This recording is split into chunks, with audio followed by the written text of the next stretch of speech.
Saya Sunarif, senang sekali bisa kembali menjumpai Anda semua. Assalamualaikum warahmatullahi wabarakatuh. Komisi Pemberantasan Korupsi tampaknya ini mulai bergerak cepat menangani kasus dugaan korupsi dalam pembagian kuota haji tambahan pada pelaksanaan haji tahun 2024 yang pada waktu itu Menteri Agamanya masih dijabat oleh Yakut Khalil Qomas dan Presidennya Joko Widodo. Setelah hari Kamis kemarin, tanggal 7 Agustus 2025 memeriksa mantan Menteri Agama Yakut Khalil Qomas, nggak berselang terlalu lama, satu dini hari, 9 Agustus 2025, saat menggelar jumpa pers operasi tangkap tangan Bupati Kolaka Timur, pelaksana tugas Deputi Penindakan KPK Brigjen Polisi Asep Guntur Rahayu juga menjelaskan bahwa KPK itu telah menetapkan atau memutuskan meningkatkan status kasus dugaan korupsi pembagian kuota haji dari penyelidikan menjadi penyidikan. Berarti ini langsung dilakukan gelar perkara dong ya, karena pemeriksaan terhadap Yakult itu pada hari Kamis siang, kemudian selesai sampai sore, dan kemudian pada dini harinya, pada keesokan harinya, dini hari, langsung dinaikkan menjadi penyidikan. Artinya pada hari Jumat itu sudah dilakukan ke gelar perkara. Isyarat bakal naiknya status kasus kuota haji itu sesungguhnya sudah disampaikan oleh Wakil Ketua KPK Fitroh Rohcayanto ketika KPK memanggil Yakut Khalil Qomas. Saat itu statusnya Yakut masih sebagai saksi dan pemanggilannya juga katanya masih bersifat klarifikasi. Tahapannya kan seperti itu ya. Diperiksa, klarifikasi, proses penyelidikan dan sebagai setelah alat bukti kuat kemudian baru kemudian ditingkatkan menjadi penyidikan. Dan kelihatannya dalam kasus ini sejak awal KPK sudah punya bukti-bukti yang kuat ya, karena bagaimanapun kan kasus ini sudah didahului oleh Pansus Haji, dan Pansus Haji itu data-datanya lengkap tuh. Jadi sesungguhnya kalau KPK tinggal berkomunikasi dengan tim Pansus Haji saja itu tinggal panen dia ya, berkaitan dengan kasus dugaan korupsi haji ini. Dan ini tentu saja sesuai dengan rekomendasi dari Pansus Haji ya pada waktu itu, karena kemudian direkomendasikan agar aparat penegak hukum itu menindaklanjuti temuan dari Pansus Haji itu.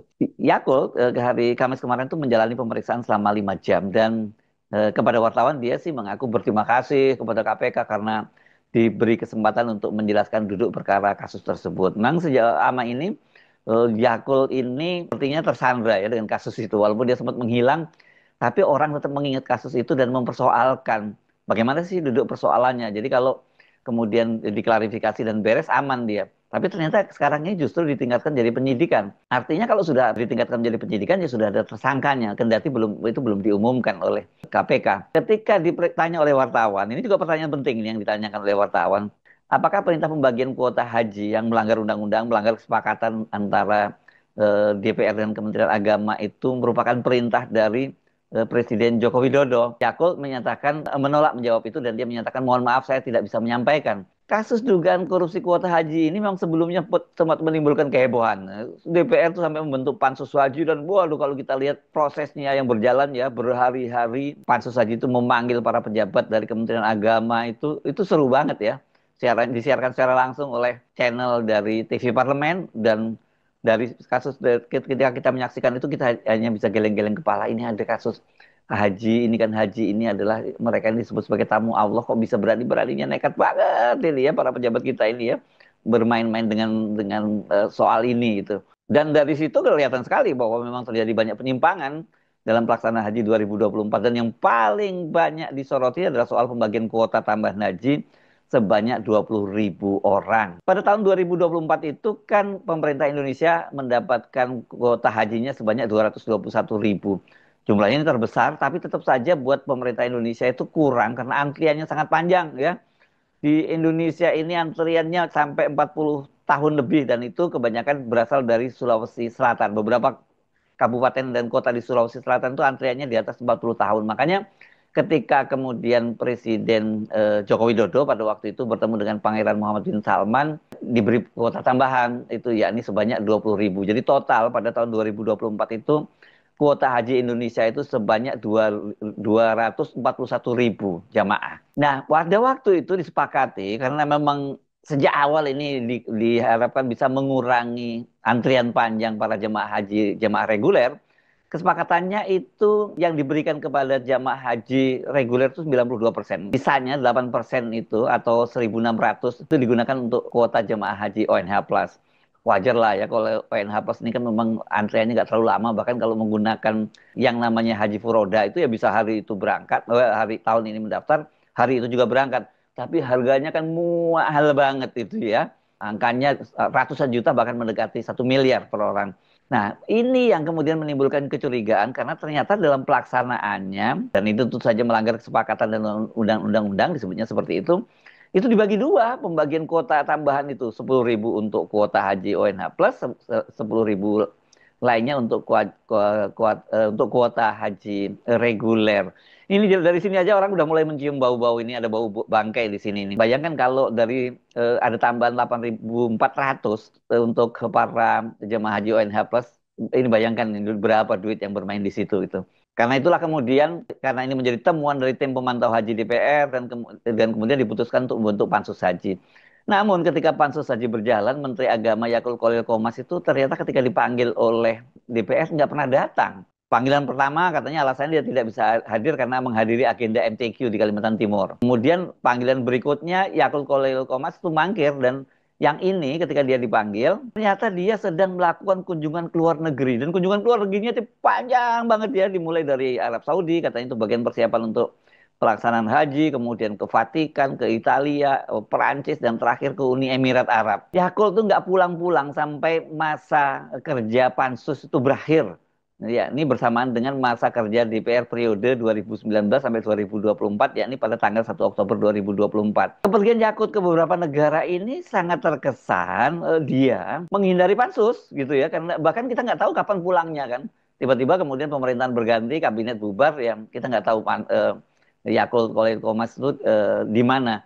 Bahkan kan dalam konten sebelumnya saya juga menyinggung, jangankan kita orang NU Nahdien saja bingung kemana dia menghilang. Tuh Gus Nuril nih dulu komandan pasukan Bali Mati, pembela Gus Dur pada waktu mau diimpeach kan, sampai minta agar Yakut Kolil Komas tuh pulang, jangan bikin malu Banser NU, karena dia kan komandan Banser NU.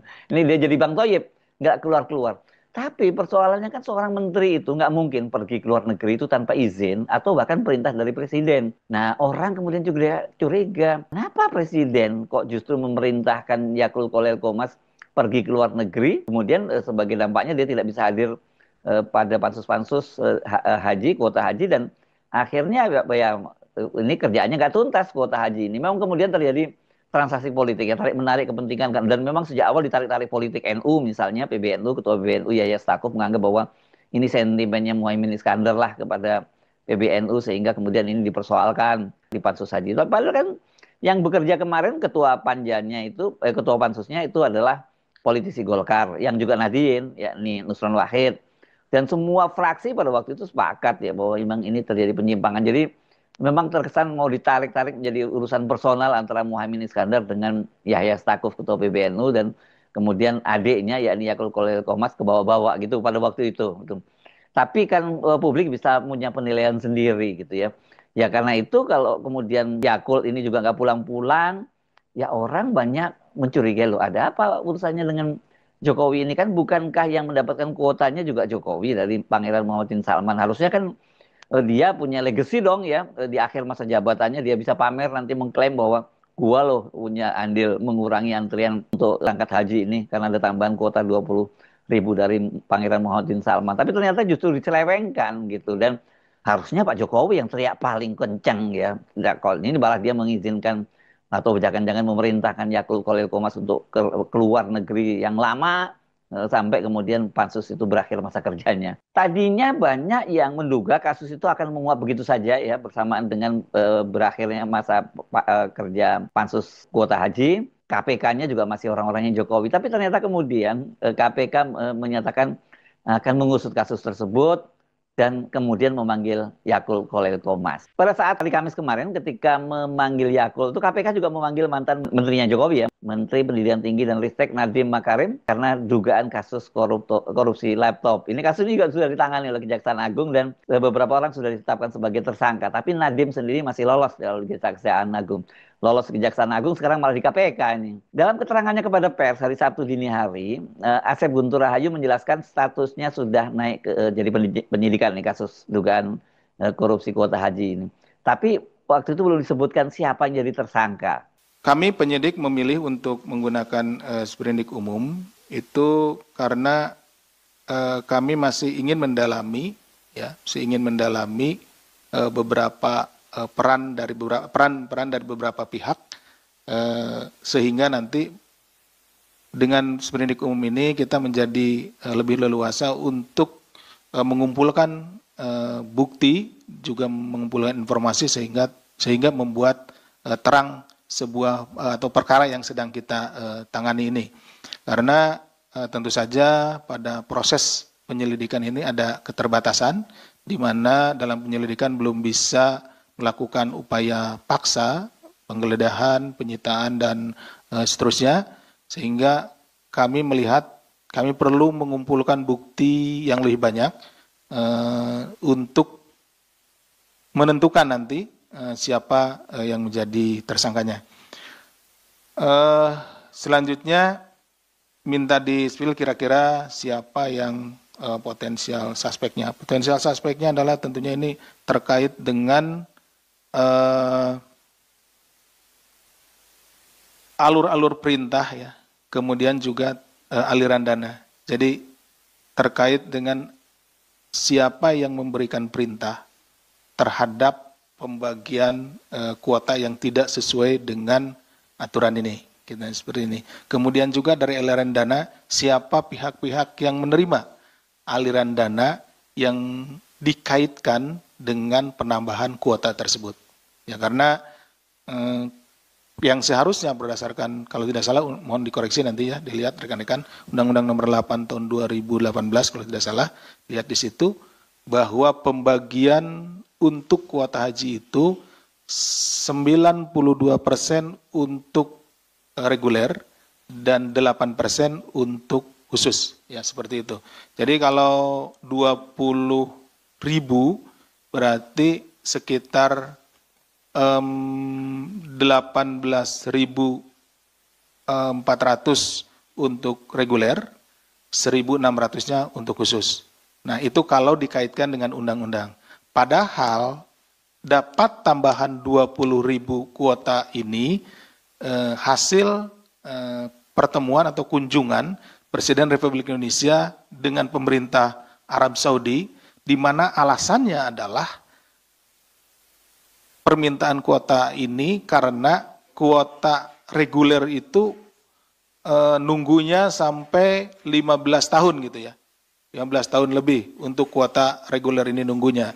Jadi seharusnya yang 20.000 ini karena alasannya adalah untuk memperpendek jarak tunggu atau memperpendek waktu tunggu haji reguler, seharusnya keseluruhan diberikan kepada haji reguler gitu. Karena alasannya minta itu, bukan alasan untuk meminta untuk tambahan kuota haji khusus. Nah, kalau alasannya itu ya. Tapi kalau dikembalikan ke undang-undang, ya tadi haji khususnya tetap dapat, tapi jumlahnya hanya 1.600 kuota gitu. Tidak menjadi 10.000 kuota, seperti itu. Walaupun belum disebutkan siapa jadi tersangkanya, kita bisa menduga-duga ya. Saya kira yang disebut pakai inisial oleh Asep Guntur Rahayu, ya ini YCK kalau nggak salah dia menyebutnya begitu. Ini bakal menjadi salah satu salah satu tersangkanya, karena kan pelaksanaan haji itu dilaksanakan saat dia menjadi menteri, dan pasti soal pembagian kuota ya perintah dari menteri juga gitu. Untuk itu Asep menyatakan bahwa Asep ini pelaksana tugas Deputi Penindakan KPK menyatakan Yakult ini akan kembali diperiksa hari Kamis mendatang. Nah, statusnya jadi apa nih kalau diperiksa? Apakah statusnya dia sudah meningkat jadi tersangka, dan kalau kemudian dia jadi tersangka apakah akan diikuti dengan penahanan? Ini yang saya kira sangat menarik. Ini pemanggilan saudara YCK, kemudian juga menteri pada saat ini, dan dari BPH ya, dan penyelenggara haji kapan? Terbitnya sprindik ini kemarin ya, ini sekaligus juga menjawab yang Mbak Tasa tadi kelewat. Jadi tentunya dalam waktu ke depan, beberapa waktu ke depan kita juga akan jadwalkan untuk pemanggilan terhadap beberapa pihak, termasuk saudara YCK. Karena kalau panggilan yang kemarin hari Kamis itu masih dalam proses penyelidikan. Nah, nanti setelah ini naik, nanti yang bersangkutan ini akan dipanggil kembali. Mungkin itu yang bisa kami sampaikan. KPK saat ini tengah fokus memperdalam berapa sih kerugian negara itu kata Asep Guntur Raharjo. Kemudian siapa yang memberi perintah dan siapa yang menerima aliran dananya ini. Memang penting ini perintahnya, kemudian follow the money. Dari situ kita akan tahu siapa yang bermain di kuota haji ini.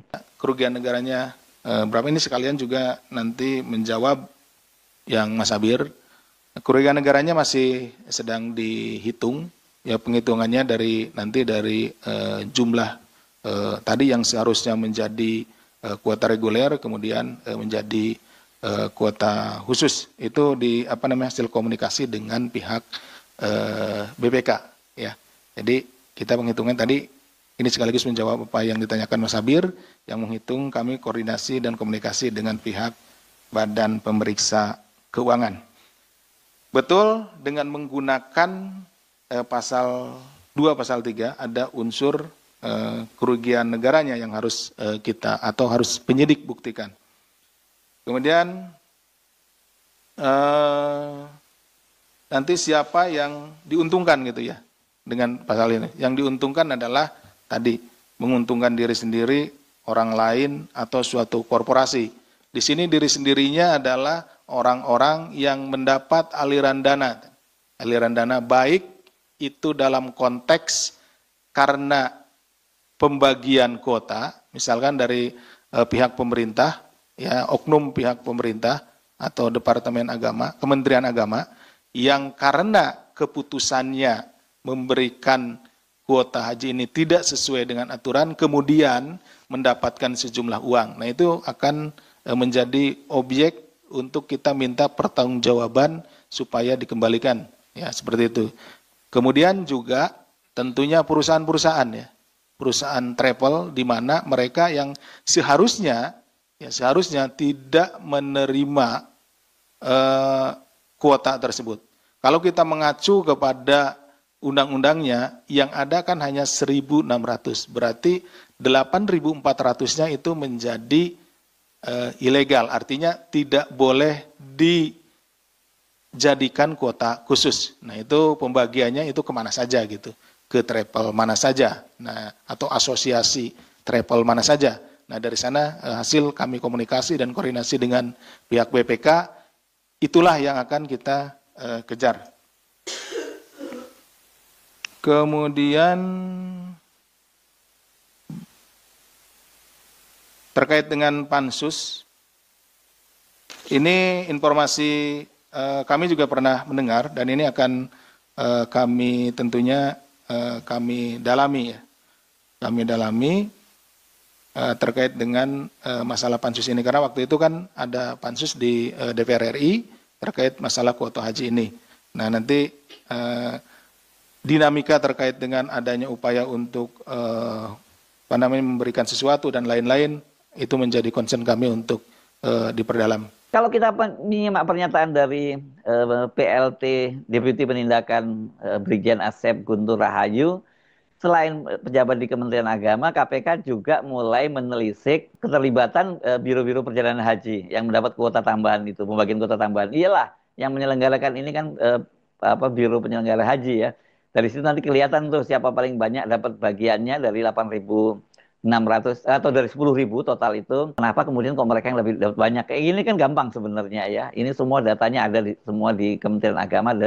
Di Siskohat ada ya saya kira ya seperti ini ya. Jadi ya wajar kalau KPK juga mencurigai pasti terjadi kong kali kong itu antara Kementerian Agama penyelenggara haji itu dengan para pemilik biro perjalanan haji itu ya. Karena kan kalau kemudian mereka dapat kuota ini dan itu dijadikan haji furoda, ya untungnya mereka gede banget dan itu tutup mata aja mereka gede banget gitu ya. Kalau harus ada cashback nggak ada masalah itu kan. Cuman ya itu tadi ini masalah haji kok berani banget di orang-orang ini ya. Sekali lagi para jamaah haji ini adalah tamu Allah gitu. Jadi bayangin ini yang menjamin Allah langsung ya semua perjalanan haji itu. Ini kok berani benar ya mereka mempermainkan dan mengkorupsi dana dari tamu Allah itu.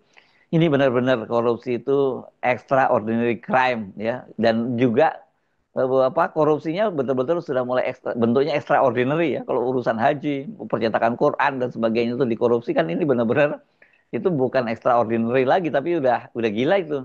dalam konteks Indonesia memang soal korupsi itu nekatnya nggak ketulungan lagi gitu ya. Jadi kalau cuman apa kalau tamu Allah aja diginiin, apalagi yang lain-lain ya. Mereka pasti nggak peduli soal ini. Ya karena itu saya kira KPK mesti serius soal ini, hajar kalau memang terbukti bahwa mereka bermain-main dengan tamu Allah dan ini soal korupsi lagi. Saya Subun Arif, sampai jumpa lagi. Wassalamualaikum warahmatullahi wabarakatuh.